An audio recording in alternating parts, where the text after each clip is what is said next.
as I mentioned a while ago, ang daming gray areas. And one tax rule is contradicting with the others.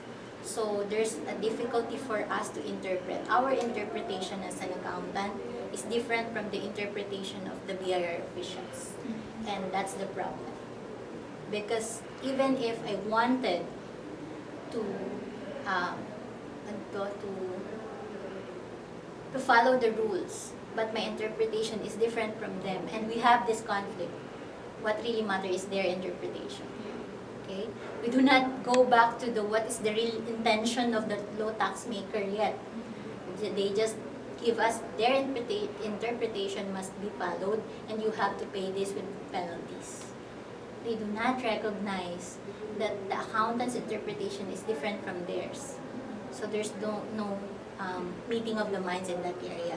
Because for BIR, we are the tax implementer and we must know better than you. That's wrong. Because their responsibility is to equip accountants with so much knowledge. So we both have the same platform that we are doing. So imagine the conflict if the BIR officials knows that or thinks that they are better than the accountants. No, it must not. So we must have a standard platform, whether accountants of the government, accountants for the non-government organizations, and accountants of the commerce and industry or the private institutions. We must have one language. The tax law must be clear, no gray areas, and they must have, I recommend this during the train law public hearing, that to publish a concise and brief summary of the tax rule, because the tax rule that you're reading right now might be amended in some areas, and you don't know about it because that's how progressive is the tax rule of the Philippines. So they must publish this one tax rule for this particular area, example, income tax, it's amended by this one, and it's easily and recognizable by the accountants. So there's no conflict. There's no room for lagayan. Kasi gray area is a number one source of lagayan thing. The number 3 is the government should have a free educational campaign for all the accountants.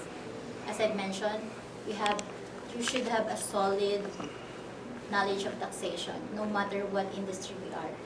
So might be it on a government, an NGO, or commerce and industry, or the private institutions. We must have one solid interpretation, and we can handle that by having the government campaign of educational campaign for taxation. BIR doesn't have that program yet. They have the program, but pache-pache, like they implemented the train law, only portion of that. If they are, the amendment is because of income taxation for for individuals. That's all. But there's no such thing as progressive campaign. Like, what's your campaign about providing basic knowledge about corporate income taxes? And it must be all throughout the year. Their campaign must really to support the accountants computed for the taxes, who are their mediators between them and the clients. So imagine if there's this campaign, there's no reason for the accountants to say you are not equipped. We don't know. Because the platform are available, the laws are clear, no gray areas for another interpretations. We have the same language, and I think that's a sign of a progressive country. So there will be